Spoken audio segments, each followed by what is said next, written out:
தமிழக மாநில அரசுகளையும் ஏமாற்றுகிறார்கள். மாநில I need some 5 or 10 minutes please. மாநில அரசுகளை ஏமாற்றுகிறார்கள். எப்படி ஏமாற்றுகிறார்கள்? மன்ரேகா திட்டம். இந்த மன்ரேகா திட்டத்தை காந்தி பேருக்கிறதால இன்னைக்கு மாத்திரத்தை முயற்சி பண்ணுகிறாங்க. மிக மோசமான நிலையில இந்த அரசு போய்கொண்டிருக்கிறது. இதே ஒன்று எடுத்துக்காட்டு.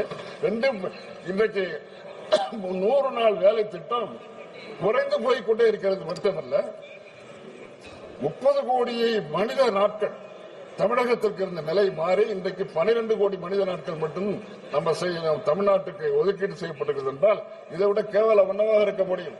1290 கோடி ரூபாயை மாநில அரசுக்கு ஒன்றிய அரசு தரணும்.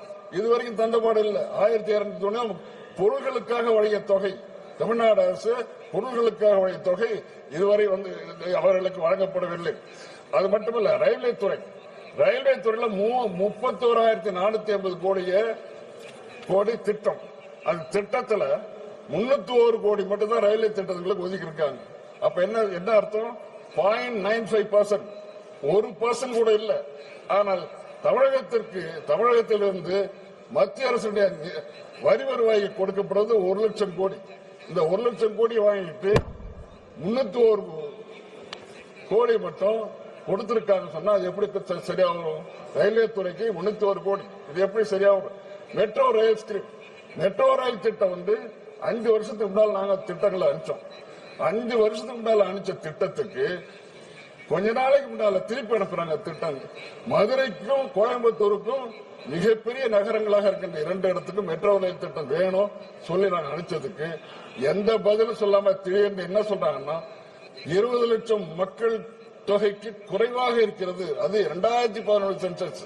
2011 சென்சஸ்ல எடுத்த போது 20 லட்சம் மக்களுக்கு குறைவாக இருக்காங்க, அது உங்களுக்கு கிடையாது என்று இன்னைக்கு அனுப்பியிருக்கிறார்கள். நான் கேட்கிறேன், ஆக்ராவில், இந்தூர்ல, புவனேஸ்வர்ல, நவி மும்பையில இந்த கணக்கு வராதா?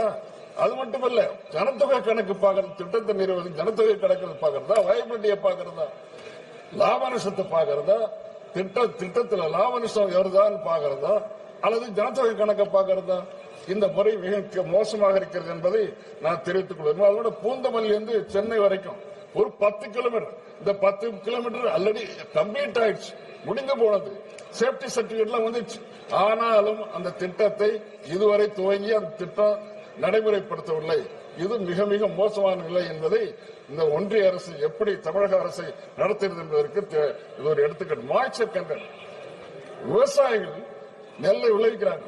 செப்டம்பர் மாசத்துல மழை பெய்ஞ்சு அந்த மாதிரி மோசமான நிலை வந்த பிறகு அறுவடைக்கு போகின்ற நிலை, அறுவடை பண்ணாமல் இருக்க முடியாது. அறுவடை பன்றிய நெல்மணிகள் களத்து மேட்டுக்கு வருது. களத்து மேட்டில் இன்னும் ஈரப்பதம் அதிகமாகிறது. 17% தான் ஈரப்பதம் ஒத்துக்கொள்ளப்படுகிறது.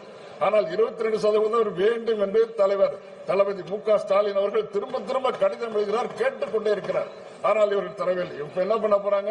தஞ்சாவூர்ல எங்க இந்த நிலை ஏற்பட்டதோ, தஞ்சை டெல்டாவிலும் காஞ்சிபுரம் செங்கல்பட்டுல இந்த நிலை ஏற்பட்டது. தஞ்சாவூர்ல இவங்க மாநாடு போட போறாங்க. யாரு? அடுத்த 2-3 மாசத்துல பிரதமர் போக போறாரு. பிரதமர் போகும்போது என்ன வரவேற்பு இருக்கும் என்பதை நாம் பொறுத்திருந்து பார்க்க வேண்டும். இந்த 17% 22% என்பதை அவர்கள் கொடுப்பதற்கு தவிர்க்கிறார்கள்.